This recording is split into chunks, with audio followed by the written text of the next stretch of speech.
نہیں آتی.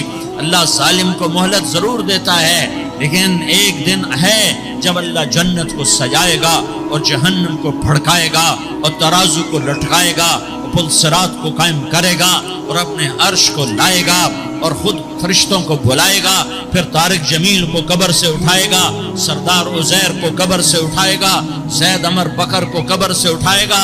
پھر مجھ سے سوال کرے گا، میں نے تمہیں دنیا میں عزت دی، مال دیا، بتا آج میرے لیے کیا کر کے لایا ہے؟ بولو آج کیا کر کے لائے ہو؟ یا اللہ کی قیامت سے ٹکر لے جاؤ، یا اللہ کی جہنم کو پانی سے بجھا دو، یا اللہ کی جنت کو آگ لگا دو، یا قبر میں جانے سے انکار کر دو، یا موت سے لڑنے کی طاقت دکھا دو، یا یہ طرز زندگی چھوڑو جس نے ہمیں ہلاک کر دیا، اللہ کے سامنے رسوا کر دیا. موت ہے، جنت ہے، جہنم ہے، آخرت ہے، اللہ ہے، رسالت ہے، محمد مصطفیٰ کی ہستی ہے جو تمہارے لیے پس گیا، لٹ گیا، دان توڑوائے، خون ہوا. جاؤ چلو میرے ساتھ، میں تمہیں طائف کے پہاڑوں میں لے جاؤں اور میں تمہیں وہاں کھڑ کے سوال کروں. کاش طائف کے پہاڑوں کی زبان ہوتی تو وہ سب سے پہلے تمہیں لان تان کرتا.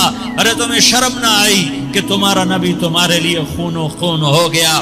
اس کے 2 دفعہ آسمان کے فرشتے روئے ہیں، 2 دفعہ آسمان کے فرشتے روئے ہیں. ایک 4000 سال پہلے جب ابراہیم بوڑھا باپ، 96 سال کی عمر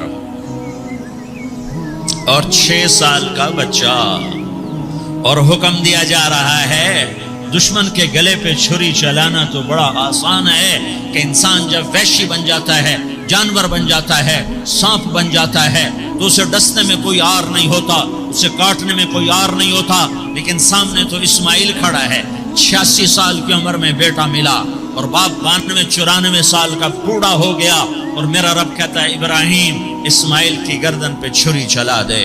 میں دیکھنا چاہتا ہوں تو میرا ہے یا اسماعیل کا ہے، تیرے دل میں ہوں یا اسماعیل ہے؟ کہ میرے رب ہزاروں اسماعیل تجھ پہ قربان کر دوں. چھری اٹھائی، فلسطین سے چلے اور پہنچے مکہ مکرمہ. بیوی سے کہا بچے کو تیار کرا دو، سیر کرانے لے جا رہا ہوں. بچے کو تیار کرایا.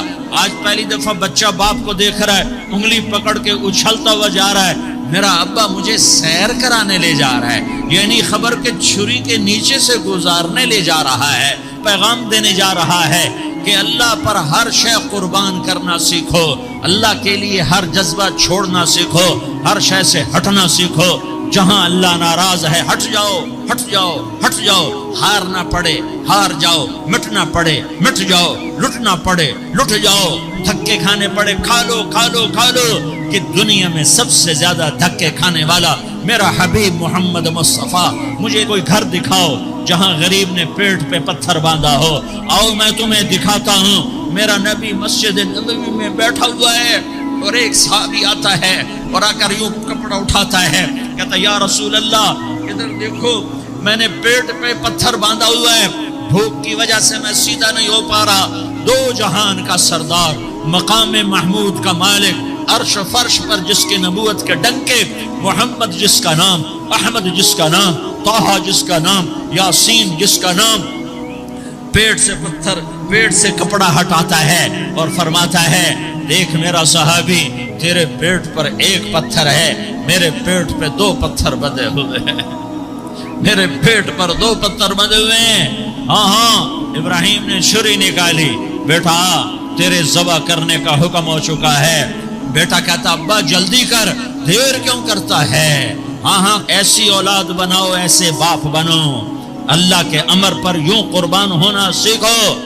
اور اب معصوم بچے کو حیران ہو کر ابراہیم دیکھتا ہے، بیٹا تجھے پتہ ہے میں کیا کہہ رہا ہوں؟ کہاں پتہ ہے، آپ کہہ رہے ہیں میں ذبح کروں گا تو میں مر جاؤں گا تو مجھے آپ کی جگہ اللہ ملے گا، اللہ آپ سے بہتر ہے، مجھے دنیا کی جگہ جنت ملے گی، جنت دنیا سے بہتر ہے.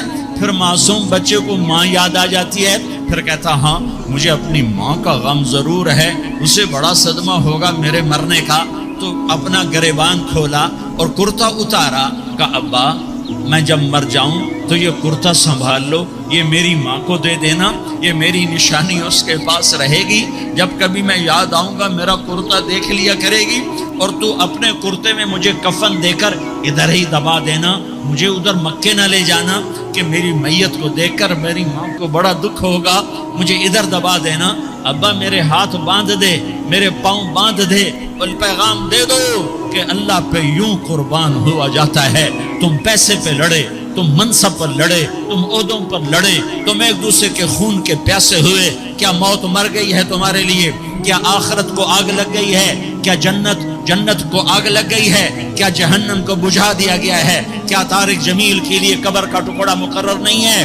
کیا اس کی جان کے نکلنے کا وقت مقرر نہیں ہے؟ کیا منکر نکیر میرے پاس آنے والے نہیں ہیں، تمہارے پاس آنے والے نہیں ہیں؟ 96 سال کا بوڑھا باپ بیٹے کے ہاتھ باندھ رہا ہے کسائی کی طرح، جسے بکرے کے ہاتھ پاؤں باندھتا ہے، پاؤں باندھ رہا ہے۔ پھر بیٹے نے کہا ابا مجھے الٹا لٹانا، سیدھا نہ لٹانا، کہیں تیری نظر پڑے اور تیرا ہاتھ کانپ جائے اور حکم ٹوٹ جائے، مجھے الٹا لٹا دے۔ وَتَلَّهُ لِلْجَبِينِ، الٹا لٹایا اور اپنا گوڈا ان کی کمر پہ رکھا اور ایسے ان کے سر کے بال پکڑ کر یوں سر اٹھایا، چھری کو نیچے سے گزارنے کے لیے، ایک ہاتھ میں سر کے بال، ایک ہاتھ میں چھری، گوڈا اس کی کمر پر، اور یوں آسمان کو دیکھا۔ ہائے ہائے، کائنات ہل گئی، ابراہیم کی نظر آسمانوں پر گئی، کیا فرشتوں میں ہلچل مچ گئی، فرشتوں کو کیا خبر کہ آگے کیا ہونے والا ہے؟ کہنے لگے یا اللہ کیا تو مجھ سے ناراض ہو گیا ہے کہ اسماعیل کی محبت نے میرے دل میں جگہ پکڑ لی ہے؟ یہ لے تیرے نام پہ قربان کرتا ہوں۔ ناراض نہ ہونا، تجھ پر ہر شے فدا ہے، ہر شے قربان ہے، یہی لا الہ الا اللہ کا مطلب ہے۔ چھری چلائی، جب یہ کہا یا اللہ میں تیرے نام پہ اسماعیل کو قربان کرتا ہوں، ساتوں آسمان کے فرشتے زارو زار روئے کہ فرشتوں کو نہیں پتا آگے کیا ہونے والا ہے۔ دوسری دفعہ 4000 سال بعد یہ طائف کی وادی ہے اور یہ محمد بن عبداللہ ہے اور یہ بھاگ رہے ہیں اور پیچھے پتھر پڑ رہے ہیں، اور وہ بھاگ کے پیچھے پتھر پڑ رہے ہیں، پھر آپ گرتے ہیں، پھر اٹھ کے بھاگتے ہیں، پھر پتھر پڑتے ہیں، پھر آپ گرتے ہیں، پھر اٹھ کے بھاگتے ہیں، پھر پتھر پڑتے ہیں، پھر آپ بے ہوش ہوتے ہیں، زید بن حارثہ اٹھاتے ہیں، باغ میں پناہ لیتے ہیں، پھر آپ کو ہوش آتا ہے، پھر آپ اللہ کی بارگاہ میں دعا کرتے ہیں۔ اس دعا کو سن کر ساتوں آسمان کے فرشتے زارو زار روئے کہ یا اللہ آج میرا تجھ سے گلہ کرنے کو جی چاہ رہا ہے۔ اشکو الیک ضعف قوتی وقلت حیلتی وہوانی علی الناس، میرے رب آج میں تجھ سے گلہ کرتا ہوں، تو نے مجھے کن لوگوں کے حوالے کر دیا جنہوں نے مار مار پتھر مجھے لہو لہان کر دیا۔ اللہ کی غیرت، اللہ کا غضب حرکت میں آیا اور فرشتہ اترا۔ ہاں یا تو میں کیا کہوں، دیکھو اپنے نبی کا معاف کرنا، دیکھو اپنے نبی کا معاف کرنا، دیکھو یہاں تو بیٹا ماں کو معاف کرنے کے لیے تیار نہیں، بھائی کو معاف کرنے کے لیے تیار نہیں۔ فرشتہ پہاڑوں کا آ گیا، یا رسول اللہ اگر آپ اجازت دیں تو ہم دونوں پہاڑوں کے اندر ان کو چکی کے پاٹ کی طرح مسل کے پیس کے کیما بنا دیں اور ان کو ختم کر دیں۔ تو میرے نبی نے فرمایا نہیں، مجھے امید ہے اگر انہوں نے کلمہ نہیں پڑھا تو ان کی نسلوں میں کوئی کلمہ پڑھنے والا آئے گا۔ میں نے معاف کیا ہے، اللہ کو پا لیا، سب کچھ پا لیا، اللہ کو کھو دیا، سب کچھ کھو دیا۔